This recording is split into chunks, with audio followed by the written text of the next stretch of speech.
On the internet, Kim Jong-un is a punchline, but look closer at his borders.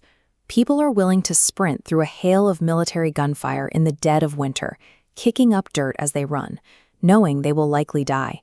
They prefer those odds over spending another day under his rule. Picture a mother standing beside a frozen river at 2 in the morning. She has no money and no clear path forward. What she does have is a single small capsule hidden in her clenched fist. It's a poison pill. If caught, she intends to swallow it. That pill protects her from a uniquely North Korean law, the 3 generations of punishment. Captured defectors aren't just imprisoned. Their parents and their children are rounded up alongside them. Her single attempt at freedom condemns her entire bloodline. This satellite layout shows the ultimate destination for those families: hidden mountain prison camps. The state systematically starves prisoners and works them to death. While the government denies they exist, the imagery clearly identifies prisoner housing and administrative zones covering miles of terrain. By weaponizing a person's love for their family, the regime built a psychological padlock. There is no need for a wall around every city when the terror of what happens to your children keeps you perfectly in place. To understand how 25 million people got trapped inside this system, we have to look back to the night of August 10, 1945. With Japan defeated in World War II, the Soviet Union's Red Army was rapidly advancing south through the Korean peninsula. Deep inside the Pentagon, 2 young American military officers were handed an urgent assignment: split Korea between the US and the Soviets.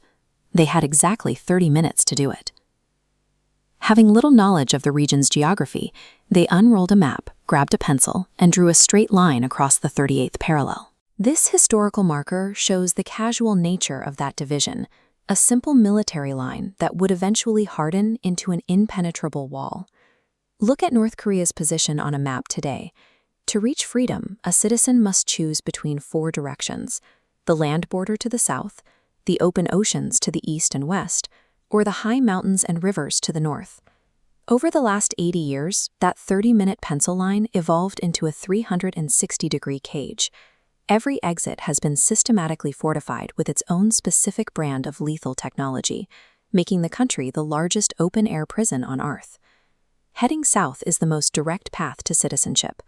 The South Korean government considers the entire peninsula its territory, meaning any defector who crosses the border is instantly a free citizen. But getting there requires crossing the DMZ. This image captures the reality of the demilitarized zone. It is the most heavily fortified strip of land on the planet, featuring miles of dense barbed wire, electrified fences, and roughly 20 million buried landmines. Soldiers on both sides operate under strict shoot-to-kill orders. Surviving this route is a rarity. In 2017, a defecting soldier slammed his military jeep through the border under a relentless barrage of machine gun fire. He was hit multiple times, dragged to safety by South Korean troops, and lived. Most who try this land route never make it past the first fence. If the south is sealed, you might look to the east or west, into the Sea of Japan or the Yellow Sea.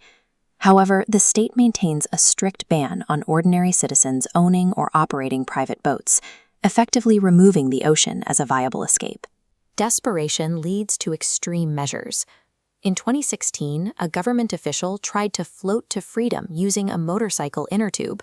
The tube popped in the freezing water, leaving him and a friend to float aimlessly for days before a South Korean vessel finally spotted them. Defectors who attempt the ocean route usually drown or freeze before they are ever found. Those who are spotted are typically intercepted by heavily armed naval fleets. In these waters, a person in a tube has no defense against warships. The most obvious geographic routes, the southern land border and the surrounding seas, are the most heavily weaponized meat grinders on the planet. That leaves the northern paths. To the northeast lies Russia, sharing a tiny 17-kilometer border. Because this stretch is so short, military forces from both sides pack the area to a high density.